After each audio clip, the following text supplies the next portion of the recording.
I'd like to call to order the regularly scheduled council meeting for Tuesday, February 13th. Shannon, would you call the roll? Mr. Fury? Here. Mr. Post? Here. Mr. Bonacci? Here. Mrs. Labby? Here. Mr. Bellin? Here. Mr. Barr? Here. Mrs. Walker? Present. Okay. At this time, I'd like Mr. Post to lead us in the prayer and the Pledge of Allegiance. Two in a row. Wow. We ask for guidance and directions in all city matters before us tonight. We give thanks to be able to be together. Let us continue to strive to make our community a better place. Help us to work together, and may we give our best always. Amen. Amen. I pledge allegiance to the flag of the United States of America and to the republic for which it stands, one nation, under God, indivisible, with liberty and justice for all. Thank you, Mr. Post. Thank you, Mr. Fury. Does anybody have any changes regarding the minutes from our regularly scheduled meeting on January 23rd? I'd like to make a motion to... Actually, there are. Oh, were there? I'm sorry. Go ahead. Mrs. Labby, go ahead. You know what I meant to call you today, Shannon, and I was Go ahead. very busy at work. So, under David Post's ARB meeting, it said of 12:18. It should have been 1:18. That was a good catch. Not. And then under Bill Fury's minute, he said community relations meeting will be on, and it's a blank. And then under resolution to adopt 11/20/24, it's listed Mr. Bonacci, but for no reason. It's just kind of hanging out there. Is that the one highlighted? Yeah, it's highlighted and Highlighted hanging one. out there. Okay. I don't know. They're just little, but Yeah, we can get all those. I thought it was nice to have Mr. Bonacci just sitting up there. Highlighted. So would we, Mr. Bazana, would we consider those just corrections, or do we need a motion to amend? I think you can, whoever makes the motion can say, I move to adopt with the noted corrections, or with the Gotcha. corrections that were identified. like I said, I need I'd like to make a motion to accept the minutes as amended by Mrs. Labby. Do I have a second? I will second. Mrs. Labby seconds. Any discussion on the minutes? Shannon, would you call the roll, please? Mr. Post? Yes. Mrs. Labby? Yes. Mr. Bonacci? Yes. Mrs. Walker? Yes. Mr. Barr? Yes. Mr. Bellin? Abstain. Mr. Fury? Yes. The approval passes 6-0. Next on our agenda are awards and presentations. Mayor. Yes.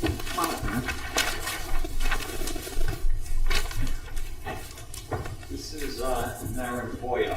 He is a scout, and he approached us, I think it was this summer, came around, that we need to talk into this. And he wanted to build a soccer wall at the Liberty Park. And so he brought in drawings, and I mean, he really did an extensive job. He did a great job with it. So he brought in drawings, we looked at them, Jen was there, she looked at them, we looked at different locations in Liberty Park. We finally landed on one. And it's a practice wall, if I'm correct, right? It's a practice wall. And so he went out there and he got all the materials that he needed, and he wound up building this wall quicker than I thought he would. And it's a great wall. I'm not sure how many are using it. I'm sure it's being used quite a bit. But so that's what this is all about. I just want to read it proclamation. Do me a favor, if you would stand on this side, because we got to stand by the microphone. Okay, turn this way. All right.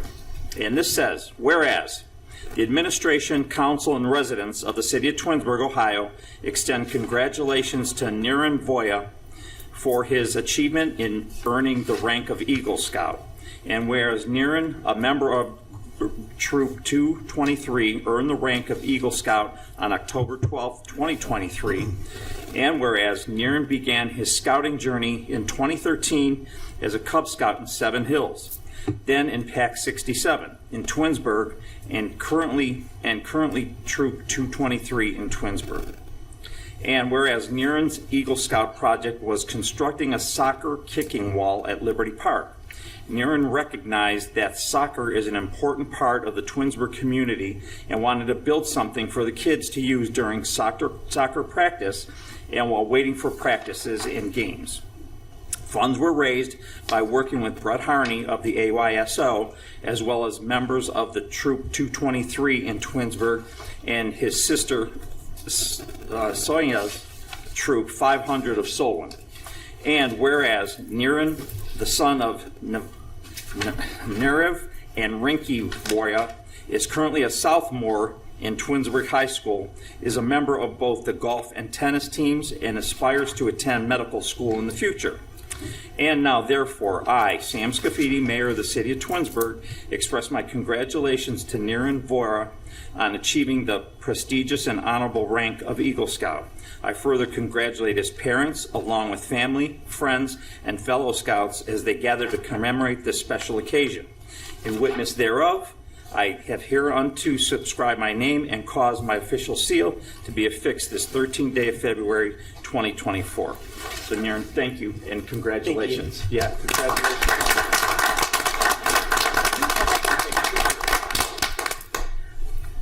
Step over here, see.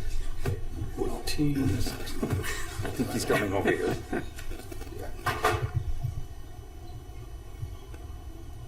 Okay, very good. Thank you. Do you want to say anything? I just want to say thank you to the city of Twinsburg for helping me get through this project, and thank you to my parents and AYSO for helping me get my Eagle Scout. That's all. Awesome. Thank Very you. good. Congratulations. Niren, I have to tell you that Mr. Harney had forwarded me your wall, and I actually forwarded it to my sister-in-law in Massachusetts, who was asking about an Eagle Scout project, and thought it was a great idea because all my children played soccer, so I think it's a great idea. Thank you.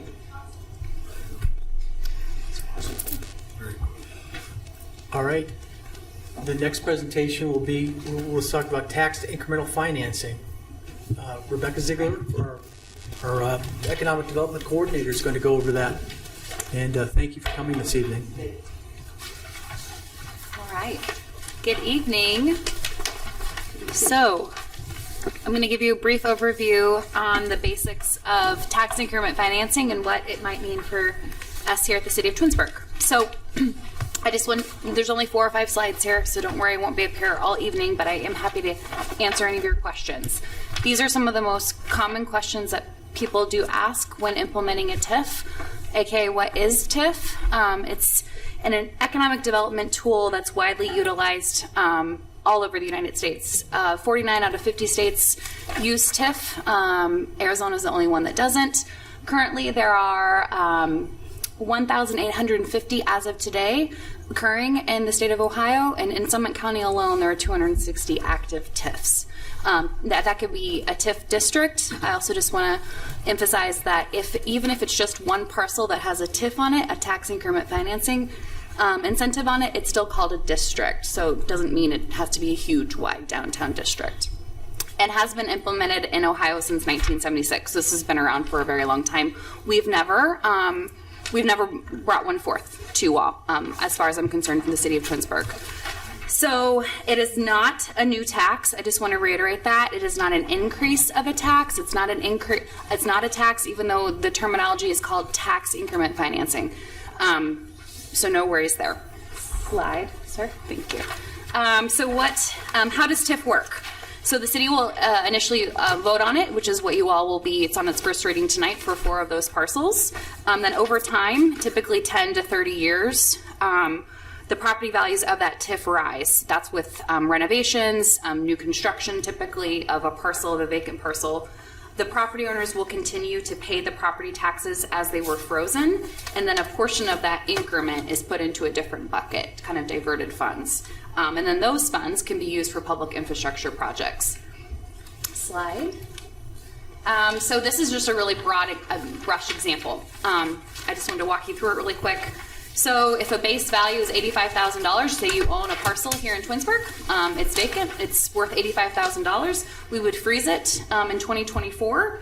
The frozen tax value for the 3 different So there's, obviously our property taxes go to schools, they go to county parks, they go to, varying different jurisdictions. The three that we can touch, as Mr. Ferry had said before, these are going to be non-school TIFs. We're not going to touch the TIF money that would be going to the schools. So the three that we can, quote unquote, play around with or touch or divert would be the metropolitan, the metro parks, and then the county, and then obviously ours, the city. So you would freeze those tax bases at $85,000. So currently, in real numbers, the city would be getting right now about $77 of that. Metro Parks would be getting $50, and Summit County would be getting about $357. You freeze that for 30 years. But, say on year 2 or year 3, the new building goes in, the property is now worth $3,085,000. That increment, which is, if you look over to the side, Summit County is now getting $12,000. The city is getting $2,710. Metro Parks would be getting $1,775. They still get their frozen value. They don't, all of that base value is still, they're still getting all of that for the next 30 years, but we're getting that increment and we're putting that into a different bucket of money. So if you could move the slide again.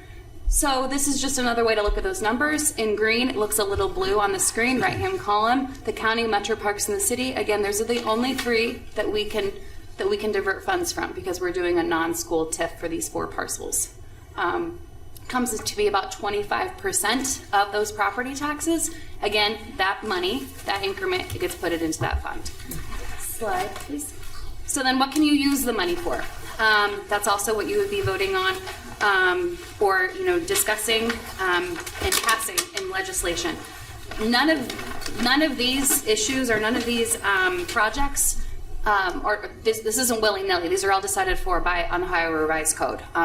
These are all defined by Oregon statute or Ohio statute. So roadways, water, sewer, utilities, streetscape, you can do it for demolition, professional services, etc. So this is just not an exhaustive list, but a general idea of what you can use the TIF money for. Again, it has to be for public infrastructure type projects. And then slide. And then these are the 4 that we are hoping to bring forth tonight. So there's a Darrow Road 1 TIF, Darrow Road 2, East Aurora Road 1, and Creekside Drive 1.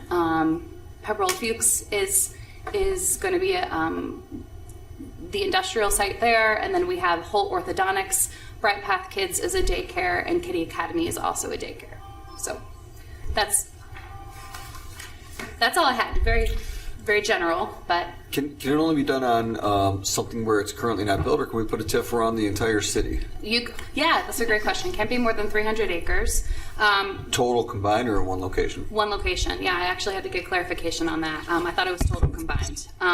So most in Ohio, well, you might have heard, the downtown Cleveland is hoping to do one, the shore to core to shore TIF. It's a very popular one right now. That would be a district TIF. That one would touch the schools. But right now we're just implementing parcels. The reason for that, because we had actually hired some outside legal counsel just to get some general guidance on this, because we've never done this before, was don't do a larger district right now, just because the clock starts ticking, and what if nothing happened for 20 years? You would lose the 20 years of being able to get that increment. So there's some pros and cons to it, but doing it parcel by parcel is extremely common practice. I believe the city of Strongsville, don't quote me on this, but has upwards of almost 55 TIFs for Strongsville. Not uncommon to do that. And it does not have to be a vacant parcel, but it does have to be a major renovation or a major improvement. I also asked outside counsel, what does that mean? $100,000? They said a common threshold dollar amount would be anywhere upwards of about $500,000. It'd be extremely commonplace to do anything worth $1 million or more. It's just up to us on that. So as we know, if a building wants to tear it down and rebuild it, can we implement it at that point right on that specific location? Yeah, absolutely. So we can just keep adding as we know they're going to be doing construction. Correct, and that's typically how that happens here in Ohio. Mm-hmm. Okay. That's great. And any one location is up to 300 acres. Correct. Contiguous as well, though. Yeah. So you couldn't. They would have to be it'd have to be contiguous. Gotcha. And these are our only current prospects right now? Correct. There's 2 more that I would want to be bringing forward at next council session as well. Okay. Just capturing those. They do have to be done before, whole orthodontics is underway already. So we would have to implement this before the end of this tax year when the building will be reassessed. Gotcha. Okay. Mm-hmm. And again, none of these affect the school system whatsoever. Correct. So and great question. So typically, you have to notify the schools, and you have to get school board approval if you want to do a 30-year TIF. We are requesting a 30-year TIF on all of these. If you do a 10-year TIF, you don't need to have school board approval. You will for this. With that being said, since we are making them whole, we are not diverting into the taxes. We just need to notify them. So the schools are literally going to see no difference in it. The county and Metro Parks will. We will be diverting that increment of funds into that different bucket. All right, I gotta get someone asking the question because we've been discussing the idea of TIFs for I think as long as I've been on council, and I applaud you for moving forward with this and us actually doing it. With these 4 particular TIFs, are we excluding the schools because we feel that there is going to be pushback from the schools, or are we excluding the schools in this particular situation because we don't necessarily want to play that hand right now for a future downtown development? And if you can't answer that, I understand. No, that's I guess I'm just trying to gauge the temperature of Why not? why not Not impact the schools on these Yeah. ones. If in my background is in tax increment financing. That's why I came from Oregon, and that's what I help manage for downtown Salem. You don't touch the schools unless you have to. Okay. It was kind of common practice, and maybe Mr. Vizana has a different opinion on that. So when we will be doing an ask, and I wouldn't be surprised if we do, and hopefully we have some major downtown redevelopment projects That'd that be we great. will. And then I hope the schools know that if we are asking, then we're asking because we really do need it. That's Yeah. a great answer. Thank you. I just wanted a little clarification. Appreciate it. I would like to echo Mr. Barr's comment, and we've talked about this, that we've been talking about these for 10 years, and thank you for getting these moving now. Great. So, anybody else? Just a point of clarification. Yes. So, in with these 4, the Metro Parks and the city, we are freezing what Correct. those entities get, Mark, will you go back a slide? Correct. and then the increment is Okay. what goes into the TIF. Correct. Correct. So the property tax base, which I'll call that frozen, the blue Yep. at the bottom. So we're going to freeze that. The county will still get their $357. Yep. This is for this example. Right. And yeah, Yeah. they'll get that for the next 30 years. Okay. And it's never going to be lower than that. We're Okay. freezing it. It will go up to 12,000. Say we're on year 2 and Yep. this property has a new building on it. It's now worth 12,000. That difference goes into that bucket. Okay. Same with Metro Parks, and then of course the city, our own money. Okay. Yeah.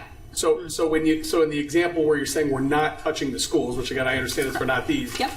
What would that look like? Well, but even if we were to quote unquote touch the schools in that one, they would still get their frozen. Correct. They just wouldn't get The increment. The increment. Thank Yep, you. exactly. So Exactly. even in the future scenario where if and when we ask, Yes. we're never taking away Never anything taking from away. the schools. Never taking away. They're Okay, always going to thank get That's a great point, Craig. for a vacant parcel or a vacant site that we haven't been able to develop, and the school is getting say $1,000, just Right. for round numbers. They will continue to get $1,000 for 30 years. I would also argue they would have only gotten $1,000 Right. for 30 years because nothing yeah, would have yeah. happened. Okay, Yeah, thank you. Exactly.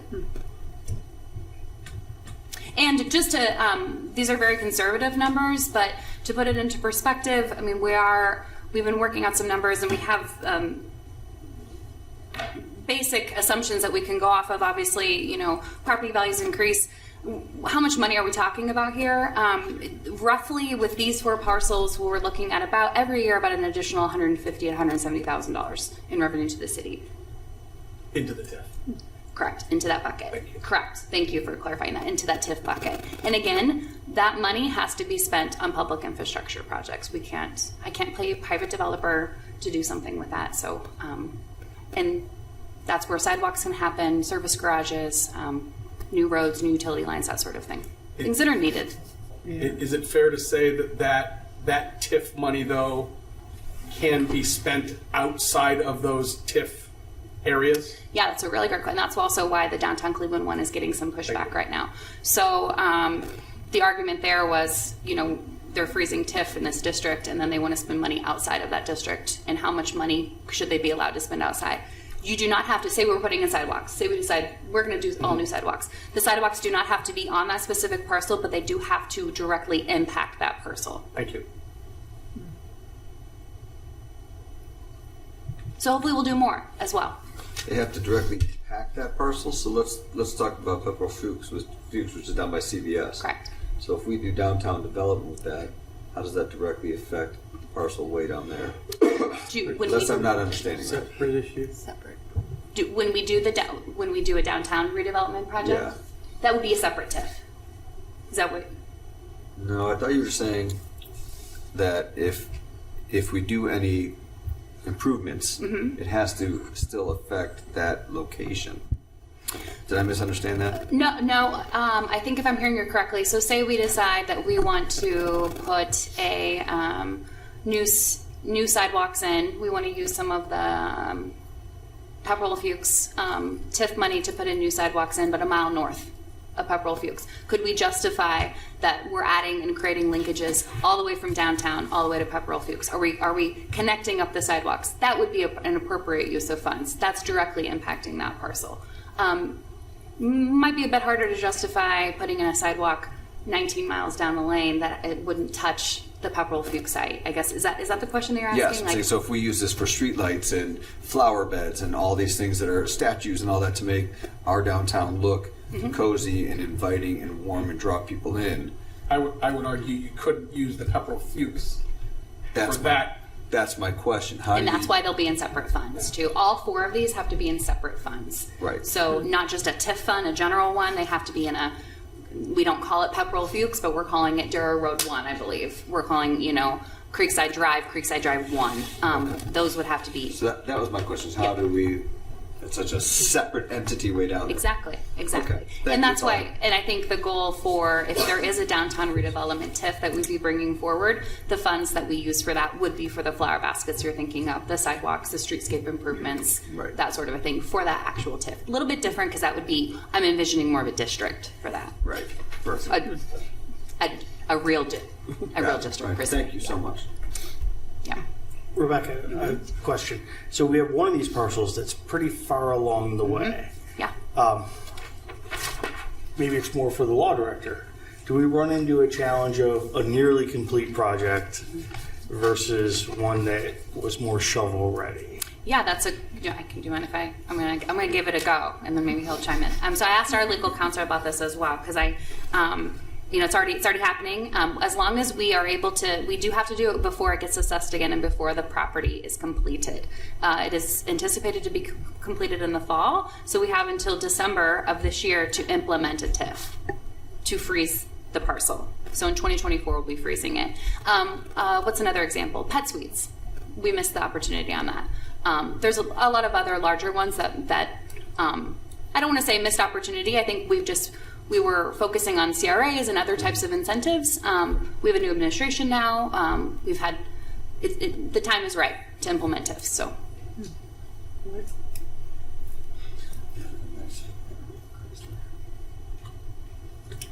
Thank you very much. Thank you, Rebecca. Yep. Thank you very much. I really appreciate your work. Are there any more presentations or awards this evening? No? Okay, do we have any audience participation? We do. First, we have Jonah Pachette. How we doing? Jonas Pachette, 11146 Heritage Drive. I just want to give you guys a brief update on the Environmental Commission meeting that took place last week here in Council Chambers. We swore in Alyssa Urson to fill in for Councilman Bonacci's vacancy for that one meeting. It was a pretty short meeting. I mean, it was a pretty long meeting, but really with not a lot going on. We had Mitch Edgecombe come to speak about a shopping bag ban proposal. We kind of discussed it as commission. We decided to table it until next meeting, mainly because half the commission hadn't read it, wasn't really prepared to fruitfully discuss it, and we decided to really table it so we could have a productive conversation after hearing his comments. We then really discussed kind of our Earth Day event scheduled for April 20th, 10 to 2 p.m. at the Liberty Park Nature Center. During our off season, as I'll call it, I got the special use permit from Summit County Metro Parks, And so we're kind of ready to go with that. We discussed some events, some things that we could kind of have going on during that, and what we could do to make it more welcoming than last year. And aside from that, that was kind of our entire meeting. And I don't think I missed anything. Council members that were there could kind of correct me if I did, but there are no questions. That was my whole report. Perfect. I'm sorry to steal your thunder, but that's all I've got if there are no That's questions. okay. I appreciate you jumping in. And did the gentleman that did the presentation address at all the financial impacts that would be that have to go on to our businesses? That I mean, all of our commercial and groceries. So that was a question asked by the councilwoman, and the answer he was given, or the answer he gave, I believe personally, I can't speak for the entire commission, I don't believe answered the question she had asked. I don't believe he answered how it's going to impact the businesses, nor really the consumers on that end. And so I believe it was an incomplete answer to her question regarding the impact we'd see.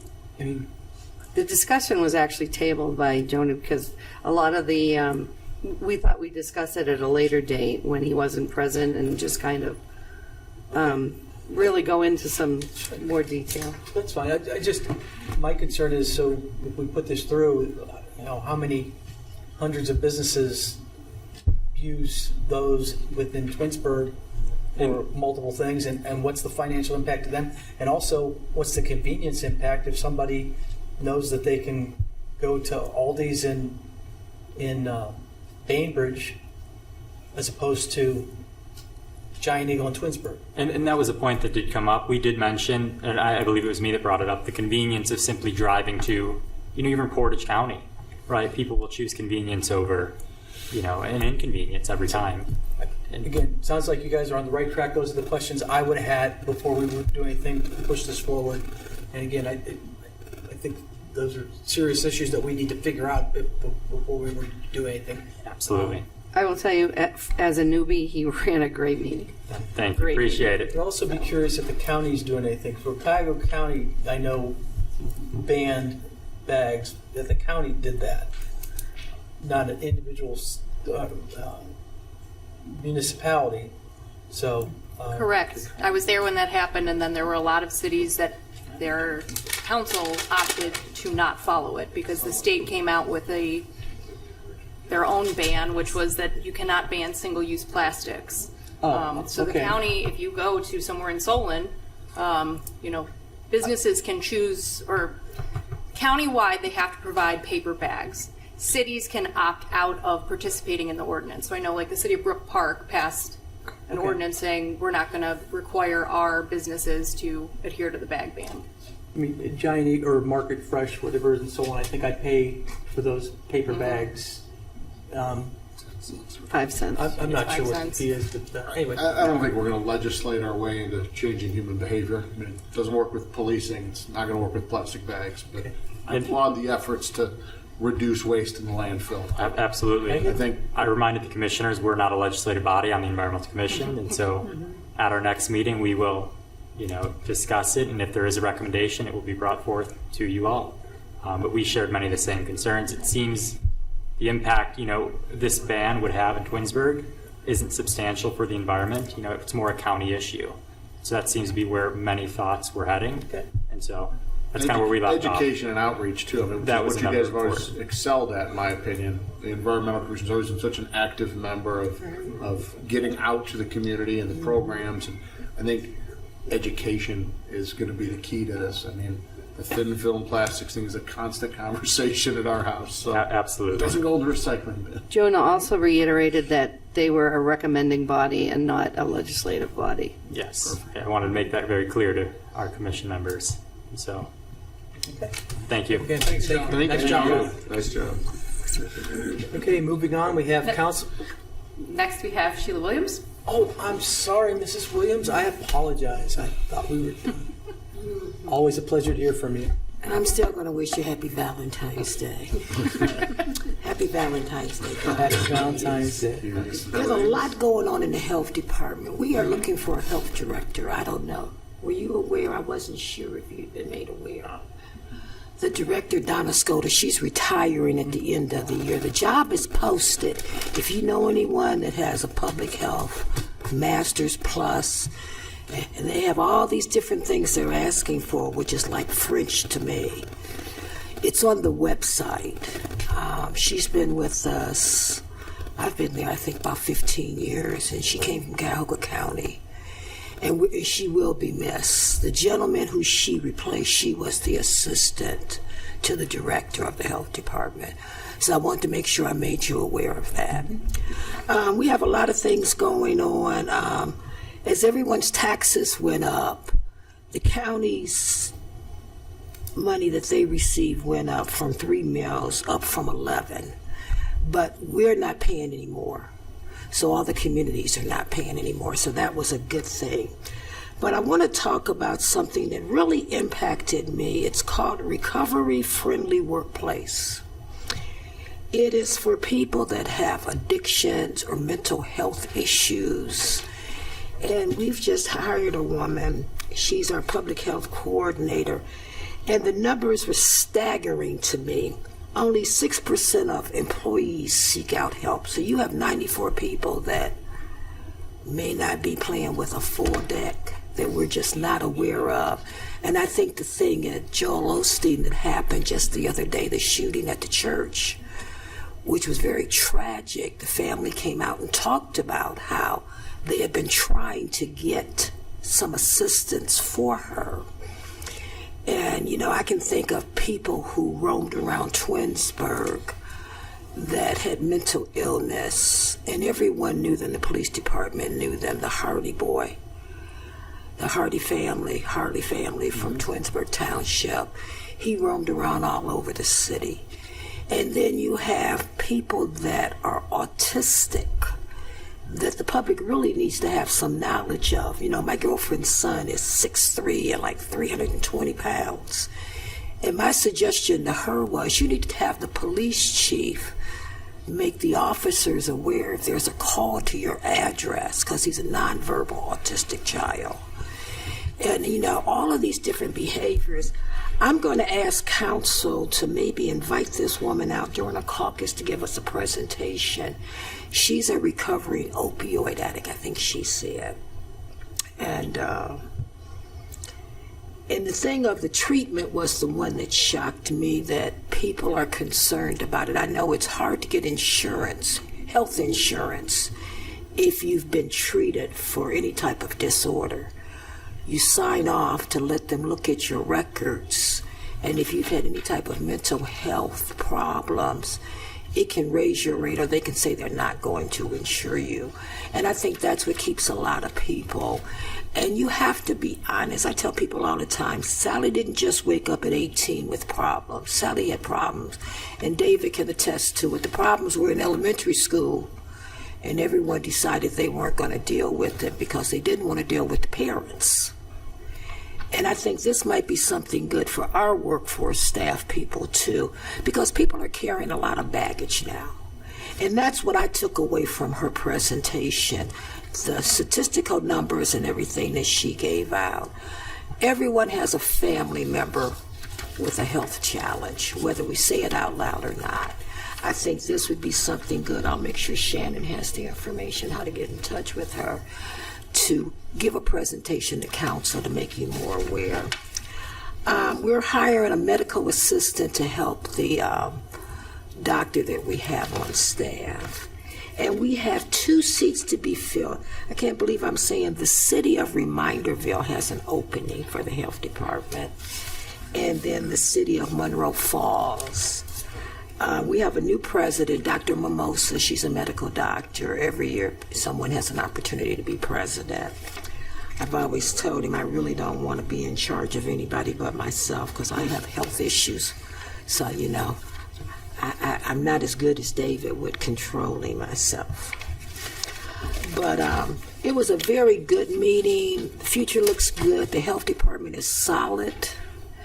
And financially, we are moving right along. And again, I must say, you all need to take a trip down there on your own time and have a chance to look around. I think you would be surprised at all the services and things that we offer. They offer a great many things. Are there any questions? Okay. And then they're having something, maybe you know the time, the Historical Society is going to recognize Hubie Brandon on the 24th. Is it next Saturday? Yeah. He was a former trustee of Twinsburg Township, so they're honoring him for Black History Month, and he did belong. I think he's a third-generation Twinsburg person. So if any of you want to, look after that and everything. And that's all I have. It's snowing outside, so I'm not going to stay long. Yes. Bill, if I can, I just wanted to address one thing that Mrs. Williams said about the autism and autistic children. We do have, we've had some training in our police department. A few years back, or maybe last year, I saw something that there was another community that had autistic kits in each one of their police cars. And I brought it back to the police chief, and he had signed it to one of the officers, and they took off with it. And we were able to secure several of those kits for when we were called to a home of kids with autism. So, and then they've had some training on how to use them. And there's various things, and I can't remember anymore what's in there. Yeah. But it's a calming thing. Well, he's a hugger, but he's so big, 320 pounds, 6-something. Yeah. Young guy running towards you that can't speak. And these were sensory kits, exactly. So all of our police cars do have them in there. So we're on that track. We're on the right track. That's a good thing. I'm happy to hear that. Yeah. Then I know what else. Measles. We had measles in Dayton. European measles are at an all-time high. They're kind of talking about make sure you have everything current if you're traveling overseas. This was our first case here in Ohio, down in Dayton, because a lot of people don't have immunizations, or they say they do and they don't. I don't know how you can let your kids go to school and be around other kids and the exposure of it. And then COVID numbers are down. They're talking about taking all of the isolating for 10 days if you have it and medication. Numbers are still kind of high in Cuyahoga County and Summit County, but you don't know true numbers now because you don't have to report them. Nursing homes are your hot spots. So if you have someone in a facility, you really want to pay attention to and ask them, because they don't have to report. And if you remember, they did not report until the governor mandated it. And that's when people saw how high the numbers were. And that's all I have. Thank you. Thank you, Mrs. Williams. Thank you. Have a safe ride home. Yes, ma'am. Okay. That's it with public participation. Thank you. Okay, moving on to council communications and committee reports. Mr. Barr, you mind doing first? I can go ahead. We do, since our last meeting, none of my committees have met. However, we do have a couple of motions this evening that are a direct result of Planning Commission, and I believe we discussed those at the last meeting. I have a brief report. That's basically all I've got for you tonight. Do you want to make the Planning Commission motions, or do you want me to do that? That's completely up to you. I'm happy to make them if you'd like. All right. Go ahead. All right. We'll do that just during the new business miscellaneous at the end there. Okay, great. That's all I have, Mr. Ferry. Thank you. Thank you. Mr. Bonacci? Thank you, Mr. Ferrer. None of my boards or commissions or committees that I'm assigned to have met, but I did attend the environmental and the JEDI commissions, and we'll let Daisy and Karen report on that. 2 reminders for our residents, just 2 simple things. Be mindful of our speed on the roads. Get in a few phone calls about the speed in school zones and then on the longer roads in Twinsburg.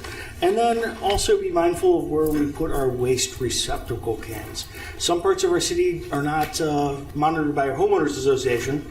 It doesn't mean that we can run fast and loose with where we leave our cans. We should take our receptacles from the curb to behind the property setback or parcel setback line per the ordinance. Just a reminder to our residents, we can help make it look a little bit nicer post trash pickup day. That's all my report. Thank you, sir. You're welcome. Mrs. Walker. Hi. Good evening, everyone. I did attend the community relations meeting, and I know When I went, that's the last time the city will be doing that. And so now they're looking for a resident of the city of Twinsburg. So I'll be still going there as a resident. And if there's anything that's pertinent that you need to know, then I will make an announcement. I did attend the Jedi meeting, and Mrs. Labby, she will be introducing and talking about that information. Thank you. Thank you. Mr. Post? Thank you, Mr. Fury. I attended the ARB meeting, and there were four items on the agenda. One was the daycare facility that we've talked about for weeks. There's two of them actually going up in the community here. We also talked about Twin Plaza over there on 91, the sign program. There's been some groups that wanted to put their own signs in. I don't know, Mr. Scafidi, you want those signs to all be consistent. So they had the owner of the plaza create an entire new sign ruling so everyone is consistent and up to date, because the problem is a lot of the things are outdated.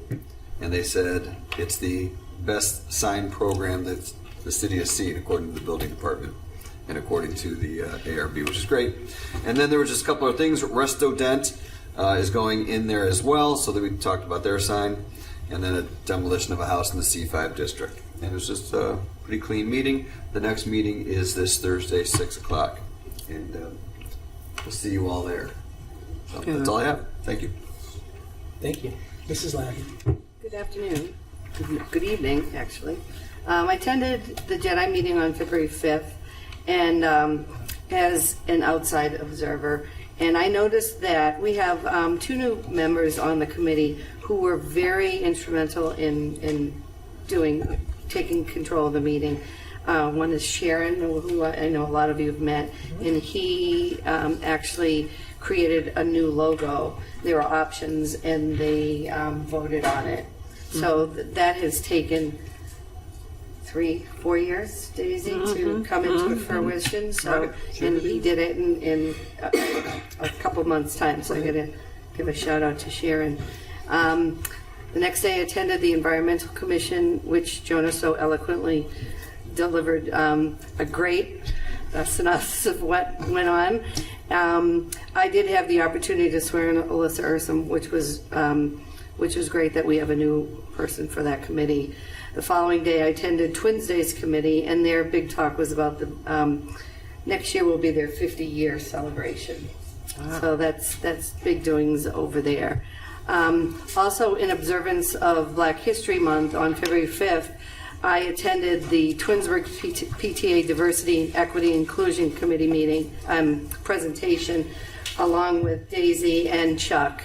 It was the Black History program for Black History Month at the high school, and it was emceed by senior Aiden Booker, who did just a fabulous job from his eloquent speaking to, wearing the tribal garb that they had. It was really, he really did a nice job. The presentations from children from Wilcox all the way up through the high school included a 5th grader, Niles Linson, who did a fabulous dance. I know Chuck was impressed with the dance. He was talking about it the other day as well. An 8th grader, Kaylin Gilmore, sang Lift Every Voice. It concluded with guest speaker Dr. Jalil Bishop, who is a 2009 Twinsburg graduate and co-founder of the Equity Research Cooperative. And the three of us both enjoyed the presentation. We thought it was very well done. That concludes my report for today. Thank you. Mr. Bell? Thank you. Good evening, everyone. I missed our last council meeting on January 23rd as I was traveling from work. I'm very glad to be back with you this evening. I attended this evening's council work session where we discussed potential changes to the council rules, as well as some modifications we're going to be making to city boards and commission appointments and those kind of things. Public Works meeting is scheduled for earlier this evening, was canceled due to lack of agenda items. The next Public Work meeting will be on Tuesday, April 9th at 6 p.m. here in council chambers. Finance Committee will meet on Tuesday, February 27th at 6 p.m. here in chambers. And the Safety Committee will meet on Tuesday, March 12th at 6 p.m. here in chambers. Work on the zoning code update continues. Zoning code working group met on Thursday, February 8th. They discussed, among other things, results from the public survey number 3, the draft of the new zoning map, potential downtown redevelopment project, concept plans, sign codes and videos, and a ton more. I'd like to thank that group for all the work that they are doing. Thank you, Ms. Ziegler, for leading that. I appreciate it. I did take a peek at the survey results, and there's actually some really good information. They're all available out there, but 76% of the people polled were either somewhat or very interested in the zoning process. And I just think that's really cool that we've got so many residents that are engaged in this process. One of the things that I was really adamant when we set out to do this was to get as much public engagement as we could, get people involved. So I'd like to thank you, Ms. Ziegler, for making that happen. I really do appreciate it. For more information on the zoning project, please visit togethertwinsburg.com. That concludes my report for this evening. Thank you, sir. I have one question. Is there a deadline date so that because we're going to put this on a ballot in probably the fall? Is that the plan? So that means when you go back, you need 90 days, and then in another 60 days. So we're looking at like June, August, or Correct. Okay. I just updated. July. Can you come up here? Yeah. Sorry. I'm just curious. No, yeah. Yeah. No, I mean, it's a big deal, and it's coming up. Huge deal. So I just updated the timeline on togethertwinsburg.com. No, that's okay. I literally just did it yesterday, and it does include, because we did want to backtrack, so we do have to have 90 days before we have to submit it to Summit County. I believe it's going to go to Planning Commission first. To kind of have some, draft review. Planning Commission is already scheduling a special meeting to move this forward for recommendation to council, would be their goal. And once council passes that along, then it would be on the ballot for voter consideration. But yeah, we're looking at April, May, June is when it gets real busy. So you should start to see draft documents as well. Okay. Trying to think of anything else. And one more thing, I did get my mailer that was sent out. I believe that was sent to every registered voter. Correct, every registered voter. City. Yeah. Yep. And it does have on there, if you didn't see it, it does have that timeline of kind of not only where we're going, but also where we've been and where we are currently. Correct. And while I'm here, I'm just going to say it. So we were going to do a public open house, number 4, but we thought, it's the same group of people that are coming, and it's in the evening, and it's hard to get a lot of participation. We thought instead the charter videos were very well received, and we thought we would take apart, kind of easily digest the new zoning code. So the plan is to have 8 or 9 or 10 different videos led by the working group, and it would just be quick little videos on what are the major changes to the zoning code. So you all know we don't just want to give you a new zoning code, we want to tell you what we did differently, and how we laid it out differently, and what are the changes to anticipate. People could then ask questions, we could respond. They'll be on Together Twinsburg, they can share it on social media, and going to things like the mayor's implementing Muffins with the Mayor at the senior center, going around and about and doing things like that to also get the word out is our goal. So one final thing, in light of some legislation that we're going to talk about and vote on this afternoon or this evening, about specifically around marijuana use, I know that was one of the questions that was on the survey, which was some interesting data. If you haven't seen it, it's interesting. I just want to make sure, and I'm pretty sure that we are, I just want to make sure that issue specifically is addressed or will be addressed as part of any zoning code changes. Correct, it will be. Yep, okay. Exactly. Yep. Thank you. Thank you. Nothing further. No problem. I appreciate that. Park and Recs will meet on my mother's birthday, February 22nd at 6:30. Next week, or 2 weeks, the CIC will meet on April 11th is the next scheduled meeting that I have at 5 p.m. And the Tax Incremental Review Committee plans on meeting on 3/21. And that is the meeting with the schools, the county, the city to review the performance of both the top agreements and the CRA agreements to make sure that the benefits that were given for expansion and growth are living up to those goals. And we'll report on that later. But there'll be legislation following that to either extend or modify the agreements that are in place.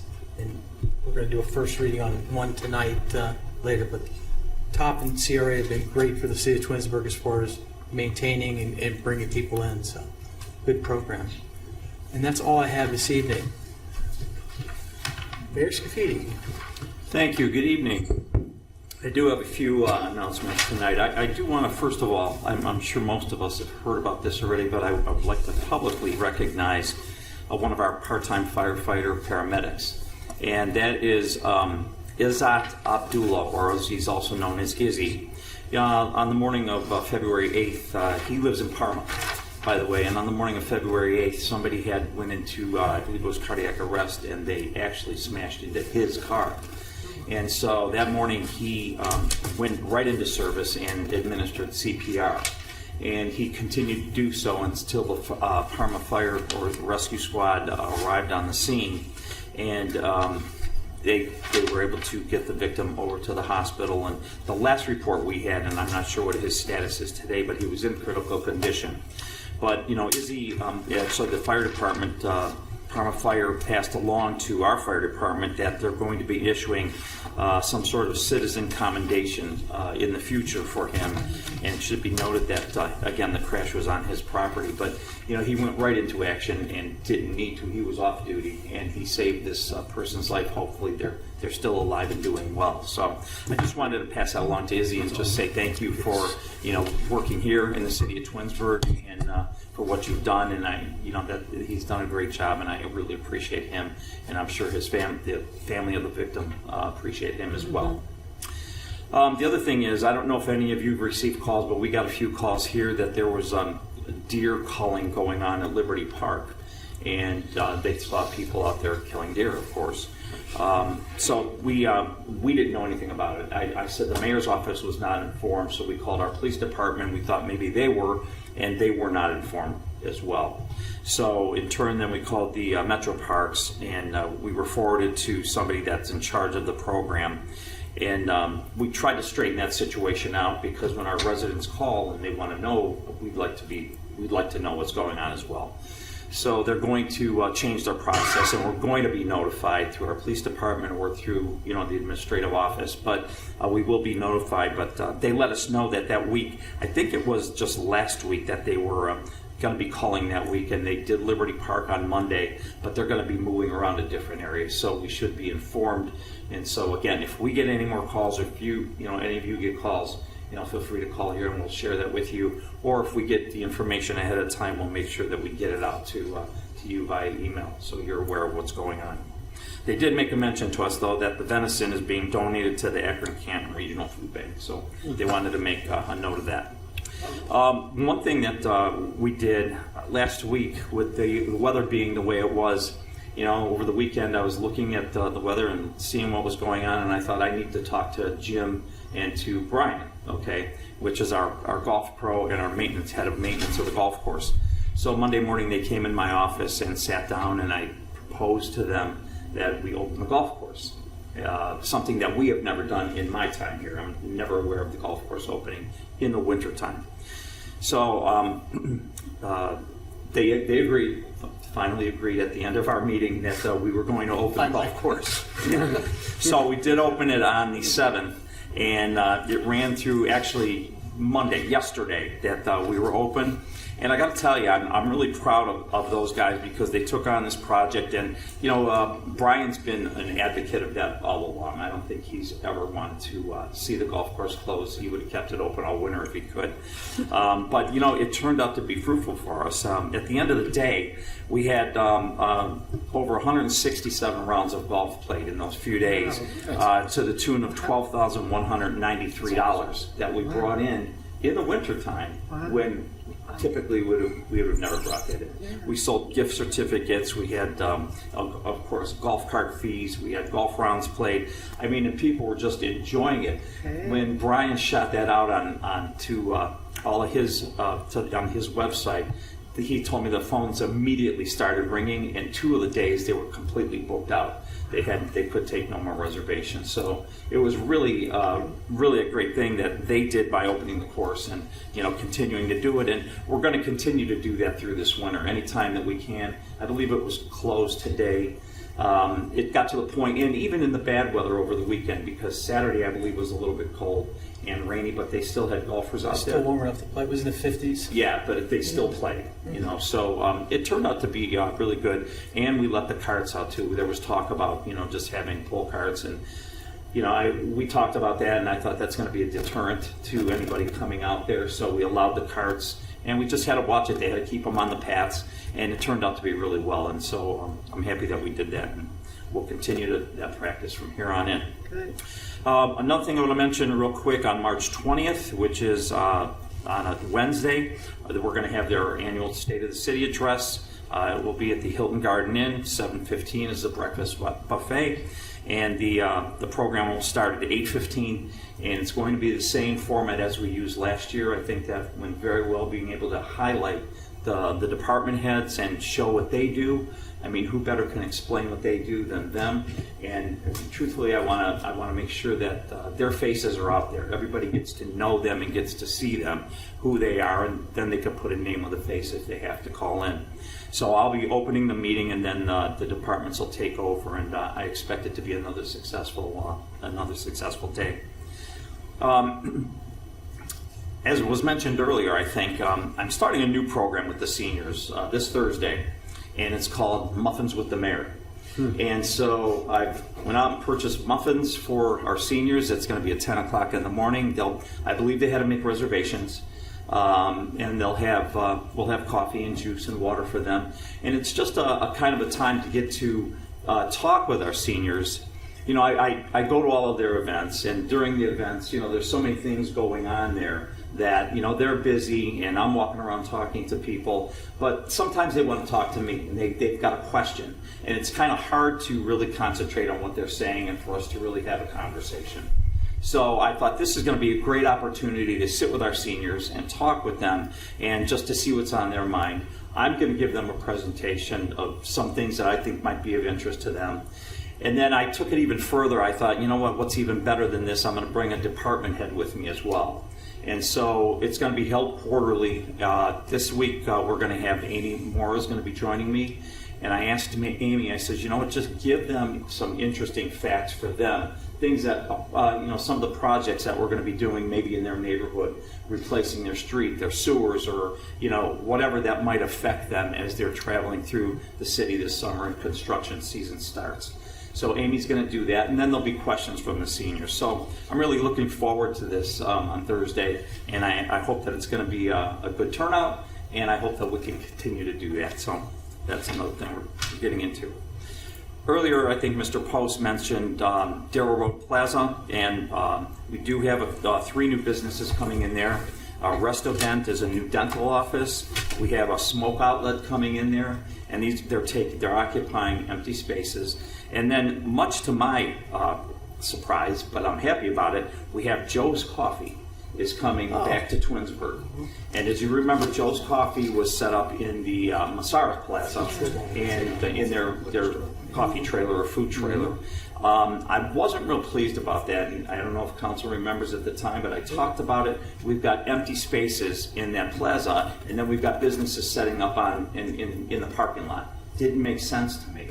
So I'm happy to see that. So Joe's Coffee left, and they started going to Reminderville, and I'm not sure what happened there. They had a trailer there, and it was supposed to be built out. I'm not sure what happened, but I'm just happy to say that and report that Joe's Coffee is coming back to Twinsburg. They rented a spot in Darrow Plaza, and the day they open, I want to be the first one in there to go have a cup of coffee. I'll go with you, man. Because that was good coffee. Get there before the computers get there. Get what? Get there before the computers get there. Like at every coffee place you go, you can't sit down because people are working. Oh, okay. Another thing, I had just 2 more things that I want to mention. We're at the annual Arts Festival and Craft. It's that we're having. It's February 24th, and that's focused on everyone's an artist, and we'll be working with parent mentors from Nordonia, Hudson, Solon, and Twinsburg to provide a day of crafts for young people to be creative and artists. And you know, the adults have I've seen on Facebook, the women go to these wine and whatever they paint pictures. What's it called? Sip and paint. Sip and paints, yeah. Well, there'll be no wine at these, I can assure you, but this is for the young people to go ahead and paint. So Karen just... Gulp and paint. So, I think that's going to be a nice thing at our community center for the young people, and that's from 10 to 12 o'clock. You just go to sip and sip. Also, we have our community night at the Cavs game on March 8th, and we're encouraging residents to sign up for that. They can get discounted tickets by going on the website, cavaliers.group/Twinsburg community. They can get discounted tickets and enjoy the game. That night they're going to take on the Minnesota Timberwolves. And then we're going to have 4 random selected winners will receive Cavs gift bags, and 2 randomly selected winners will receive complimentary tickets for an upcoming game. So it should be a nice night for a family to go enjoy from here in Twinsburg. My final thing is I'm happy to announce that Rebecca and I are going to be taking it on the road again. As you know, last year we started making these visits, the wellness visits to our companies and businesses. Well, we put that on hold through the holiday season and so on through the busy season. But we're starting up again, and I think she's got already 4 lined up for us to go visit. So you'll be getting my report on these businesses that that are existing here and that we're going to visit and find out how they're doing, what they're doing, and get to learn a little bit more about them and introduce ourselves. And I think it was really successful last time. I think they really enjoyed having us there, and we really enjoyed going there. Just to see what's going on in the city. And I've learned so much about some of the businesses that I didn't know we had here in the city. So I'm looking forward to getting back out on the road, and we're going to start that up again. Other than that is I just want to finish by saying, the department heads here are awesome. Each and every one of them. As you could see from Rebecca's report tonight and how thorough she is, and she just takes the ball and runs with it. And I couldn't be more proud. Same thing with Christina. She has taken that finance department and really run with it. Matt's doing a great job in our law department, and I don't want to leave anybody out, but I'm just going to encapsulate everybody. I think each and every one of them, now that I've had a chance to work really closely with everybody here for the last year and a half or so, I got to give it to them. They do a great job, and I really appreciate all their work, and I think that they work very hard for this community, and that's what makes the city of Twinsburg what it is today. So that's all I have to say. The end of my report. Thank you. Thanks, Mayor. Sure. Do you have anybody else that you would like to speak? No, I got no one. Okay, thank you. I forgot to list I forgot to do the legal notices for our boards and commissions. So tomorrow, Valentine's Day, happy Valentine's Day, Mrs. Williams. We have a deadline at 4:30 to apply for our boards and commissions. And you can do that on mytwinsburg.com. We have 2 openings for the Architecture Review Board. We have 2 openings for the Board of Tax Review. We have wards 3 and 4 for the Capital Improvement Board. We have 1 member for the Civil Service Commission. We have 4 openings for the Environmental Commission. We have 7 openings for the Jedi Commission. And we have wards 3, 4, and 5 for the Park and Recs Commission. So if you'd like to get involved and get more, get involved in an area that you have an interest in the city, mytwinsburg.com, and you need to be in by 4:30 on Valentine's Day. Thank you very much. All right. Now we're going to go to legislation. Resolution 02-2024. A resolution authorizing the mayor to enter into a community reinvestment area agreement with Woodmont Land Company and Kitty Academy for real property tax abatements. Okay. That stands with its first reading.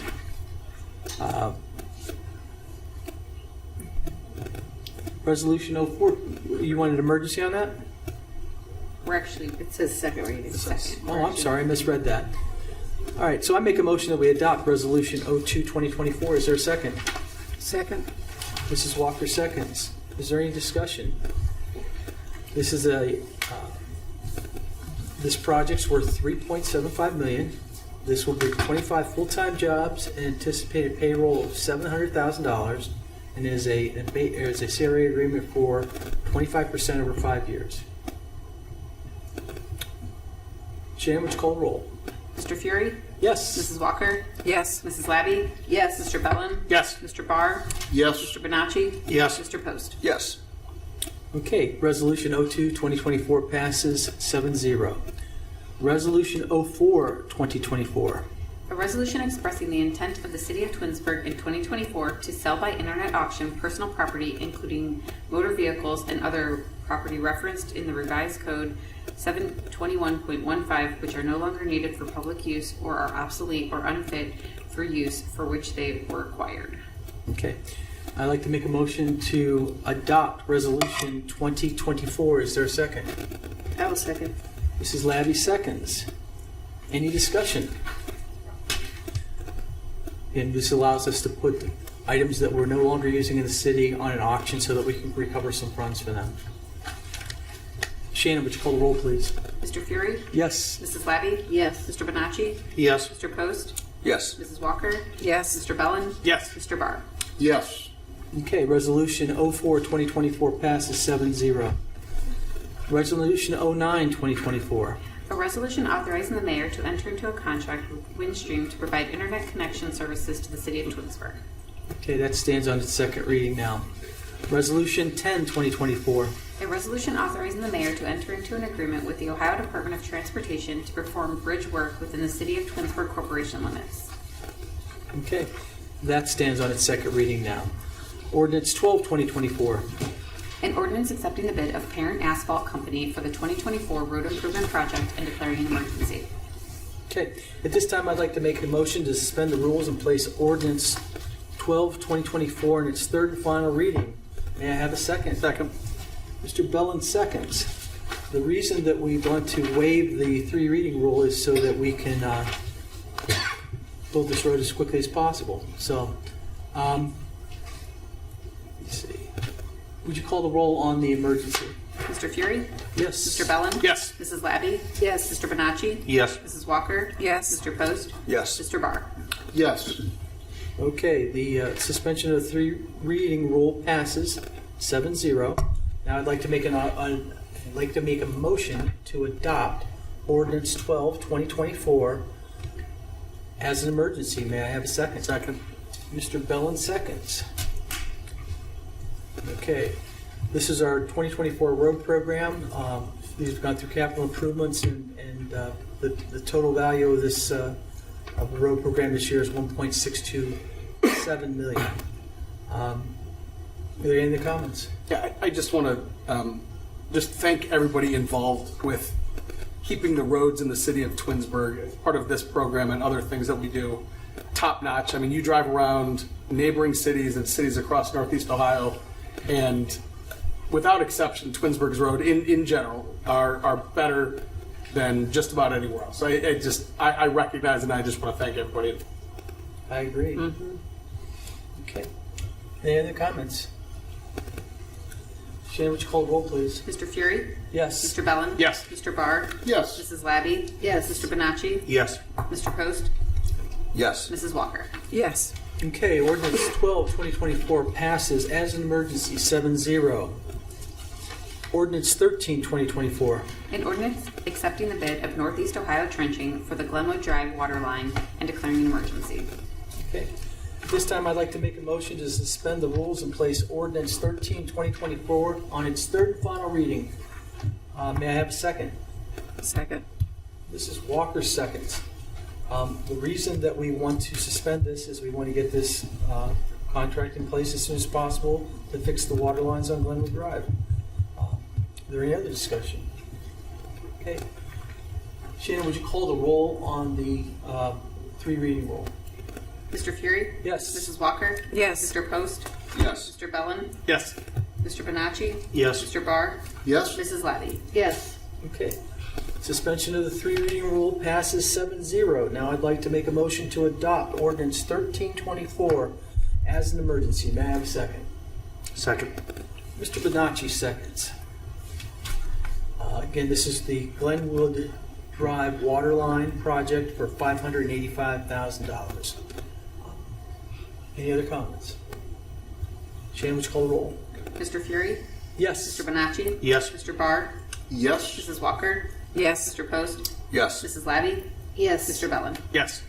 All right, ordinance 13-2024 passes 7-0 as an emergency. Ordinance 14-2024. An ordinance accepting the right-of-way and sidewalk donation for property adjacent to State Route 82 resulting from the lot split at 2644 East Aurora Road. Okay, that stands in its first reading now. Ordinance 15-2024. An ordinance establishing a policy regarding standard operating procedures for the implementation of Title II Americans with Disability Act policy for the City of Twinsburg. Okay, ordinance 15-2024 now stands on its first reading. Ordinance 16-2024. An ordinance declaring improvements to certain real property within the city to be a public purpose, describing the public improvements to be made to directly benefit those parcels, exempting such improvements from ad valorem real property taxation, requiring the owner of the improvements to make service payments in lieu of ad valorem real property taxes and minimum service payments, establishing a municipal public improvement tax increment equivalent fund for the deposit of such service payments in lieu of ad valorem property taxes, all pursuant to revised code sections 5709.40, 5709.42, 5709.43, and declaring an emergency. Okay, this reads as declaring an emergency, but we are not doing that tonight. This stands on its first reading. You want to read 4 more of these? Or I'll split them with you. I'll do them. Okay. All right. So ordinance 17-2024 stands on its first reading, and this is maybe the most difficult paragraph I've ever seen written as a title for an ordinance. Thank you, Mr. Vazana. So. It's got everything in there, though. It does. It does. Could we put that on section 2, 3, and 4?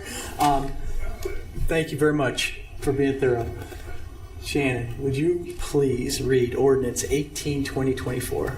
17. I apologize. Thanks for trying to get me out of one, but an ordinance declaring improvements to certain real property within the city to be a public purpose, describing the public improvements to be made to directly benefit those parcels, exempting such improvements from ad valorem real property taxation, requiring the owner of the improvements to make service payments in lieu of ad valorem real property taxes and minimum service payments, establishing a municipal public improvement tax increment equivalent fund for the deposit of such service payments in lieu of ad valorem property taxes, all pursuant to revised code sections 5709.40, 5709.42, 5709.43, and declaring an emergency.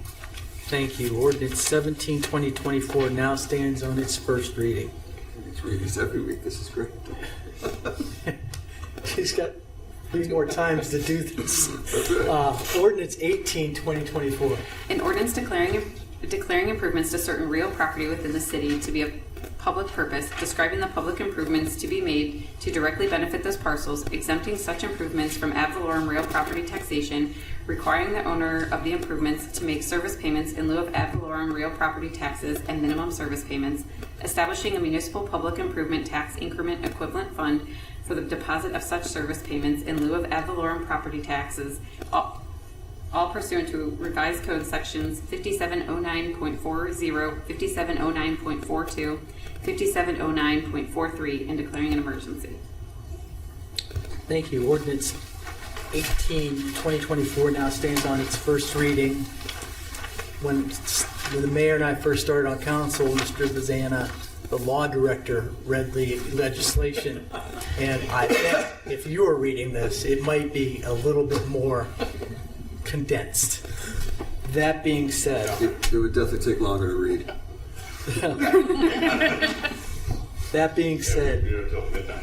ordinance 19, 2024. An ordinance declaring improvements to certain real property within the city to be a public purpose, describing the public improvements to be made to directly benefit those parcels, exempting such improvements from ad valorem real property taxation, requiring the owner of the improvements to make service payments in lieu of ad valorem real property taxes and minimum service payments, establishing a municipal public improvement tax increment equivalent fund for the deposit of such service payments in lieu of ad valorem property taxes, all pursuant to revised code sections 5709.40, 5709.42, 5709.43, and declaring an emergency.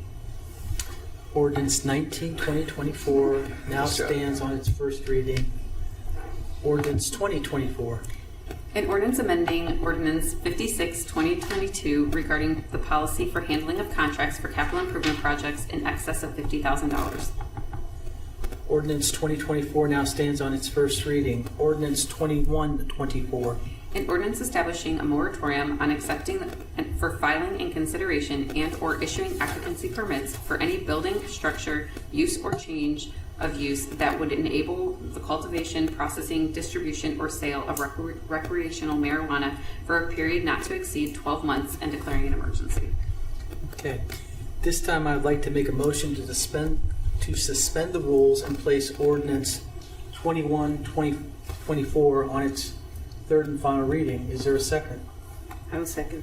Mrs. Labby seconds. The reason that we want to suspend the rules is that we want to make sure that we know where a dispensary fits in the city of Twinsburg. At one point, we had some legislation. I think we did a 12-month freeze on this 5 or 6 years ago for production, and it was in the I-2 zone. So I don't think we have this figured out yet. This puts a stop in for us to consider it over the next year according to state law. So at this time, I would like to make a motion to suspend the rules and put, I did that already. So Mrs. Labby second. Are there any other comments? Okay. Shannon, would you call the roll? Mr. Fury? Yes. Mrs. Labby? Yes. Mr. Post? Yes. Mr. Barr? Yes. Mrs. Walker? Yes. Mr. Bellin? Yes. Mr. Bonacci? Yes. Okay, the suspension of the 3 reading rule passes 7-0. I'd like to make a motion to adopt ordinance 21, 2024 as an emergency. May I have a second? Second. Mr. Post seconds. Is there any other discussion? I have some discussion. Mr. Bonacci? After conversations with the mayor and the law director, I've come to realize that since the state hasn't set their rules yet, this is not going to delay the will of the people. Twinsburg's representation of voting for issue 2 passed overwhelmingly in every precinct in our city. But since the state has yet to issue their rules for where this will be implemented, we're not delaying that will of the people in this activity. Am I describing it right, Mr. Thank you. Right. So, because we're not delaying that, and what's out of respect for the mayor, and to make sure that we do things right for our city, I will be supporting this today. Well said, Mr. Bonacci. Nice job. Anybody else? Okay, Shannon, would you call the roll, please? Mr. Fury? Yes. Mr. Post? Yes. Mrs. Labby? Yes. Mr. Bonacci? Yes. Mrs. Walker? Yes. Mr. Bellin? Yes. Mr. Barr? Yes. Okay, ordinance 21, 2024 passes as an emergency 7-0. Ordinance 22, 2024. An ordinance amending Chapter 1197 of the Planning and Zoning Code and Chapters 1305, 1323, 1325, and 1341 of the Building Code to revise the penalty framework for violations of the city's planning, zoning, and building regulations. Okay. Ordinance 22, 2024 now stands on its first reading, and there'll be a public hearing held on March 26th at 6:45 to cover this. Then we open to the public. Excuse me, Mr. Benzan. I just wanted to add a quick note on ordinance 22-2024. You may remember we discussed a few months ago revising the penalties within our planning and building codes to have some more consistency and a little more teeth. Excitingly, the issue was submitted down in December. We delivered the proposals to the Planning Commission.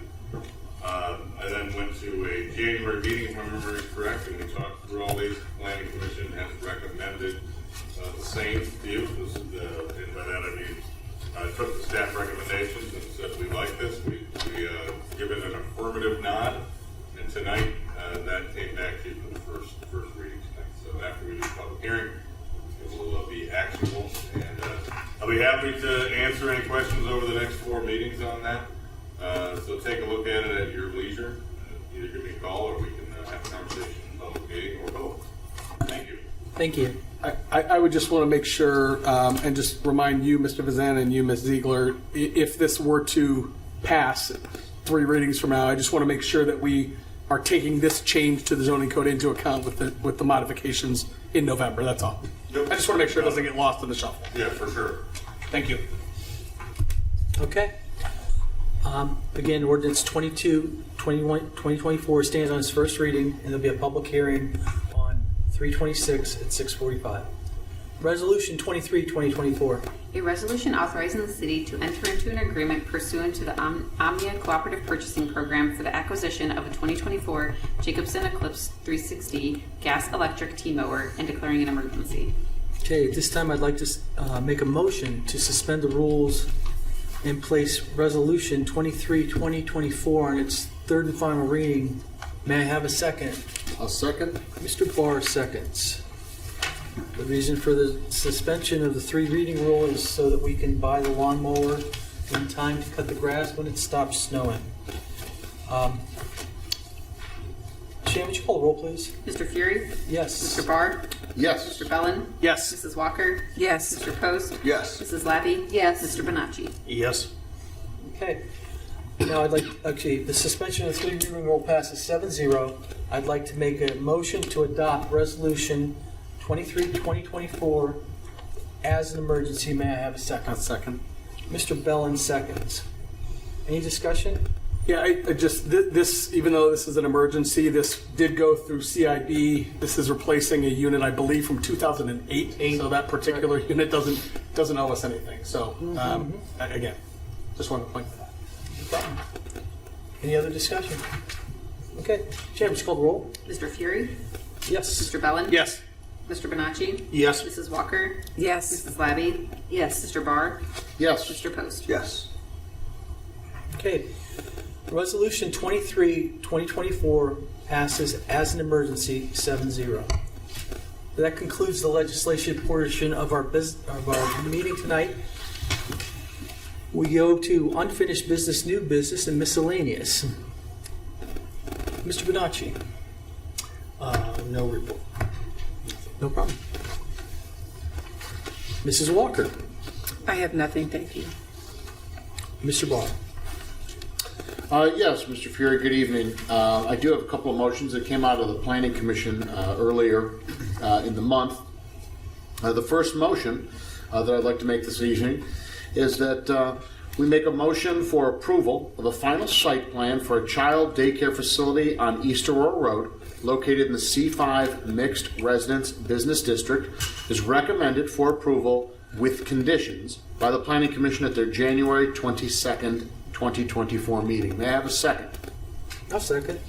Mr. Fury seconds. Any discussion about the motion on the floor? It's a very nice looking building. It'll do well there. Yeah, absolutely. I think it'd be a nice investment in the community for sure. All right, Shannon, would you call the roll, please? Mr. Barr? Yes? Mr. Fury? Yes. Mr. Post? Yes. Mrs. Labby? Yes. Mrs. Walker? Yes. Mr. Bonacci? Yes. Mr. Bellin? Yes. All right, that motion passes 7-0. Moving along, I'd like to make an additional motion that we, council approve a final site plan for an office building on Darrow Road located in an I-2 limited industrial district as recommended for approval with conditions by the Planning Commission at their January 22nd, 2024 meeting. May I have a second? Second. Mr. Post seconds. Any additional discussion on the second motion this evening? This also is an absolutely incredibly beautiful building. We got some really good looking buildings. This is beautiful. Yeah, this is going to be a sharp This complex. is very sharp, and then they're going to be growing, and they've got, it's great what they're doing there.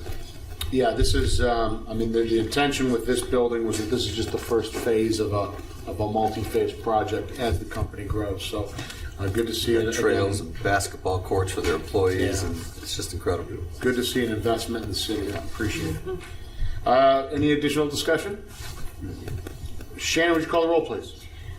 Mr. Barr? Yes? Mr. Post? Yes. Mrs. Walker? Yes. Mr. Bonacci? Yes. Mrs. Labby? Yes. Mr. Bellin? Yes. Mr. Fury? Yes. All right. Motion 2 this evening passes 7-0. That is all I have this evening, and I think the next meeting of the Planning Commission is on the 26th. Okay. So we'll see everybody there.